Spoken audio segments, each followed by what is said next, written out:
रोज बघतो राव या पोरगीला, कसली भारी दिसते. आज विचारूनच टाकतो. कोण नाहीये आज हिला नडतोच. ऐक ना, खूप दिवस झाले मी तुला बघतो इकडून येताना जाताना. मला तुला एक बोलायचं होतं. बोल ना, काय बोलायचं? काय नाही, मला तू खूप आवडतेस. I love you. Excuse me, I have girlfriend. Boyfriend म्हणायचंय का तुला? बरोबरच ऐकलं तू, मला गर्लफ्रेंड आहे. अरे तू काय बोलायलीस?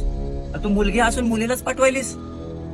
आधी तुम्ही मुलींनी आमच्या नोकऱ्या खाल्ल्या, नंतर आमची इमल खाल्ली, आमची सिगरेट ओढली, आमची दारू सकट पिली. तोपर्यंत आम्ही शांत होतो.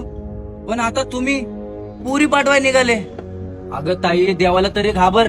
इथं एकतर जगामध्ये पुरींची संख्या कमी व्हायला लागली. आम्ही सिंगल पोर डोकं फोडू फोडू मारायला लागलोय पुरी भेटाना म्हणून. आणि तुम्ही पुरीच गर्लफ्रेंड पाठवायला लागल्यावर आम्ही कुणाच्या तोंडाकडे बघायचं? ताई तुमच्या पाया पडतो हो, प्लीज तुम्ही पुरी पटवू नका हो. आमच्यासाठी सोडा हो थोड्या तरी. काय माहित, तेव्हापासून डोकं खायला लागलंय. चल आपण फिरायला जाऊ. माँ खराब हो जाएगा, मैं माँ अम्मा बहन पे आ जाऊंगा, मैं इनकी अम्मा बहन पे आ जाऊंगा। कितने तेजस्वी लोग हैं हमारे पास, कितने शानदार विचार रखते हैं।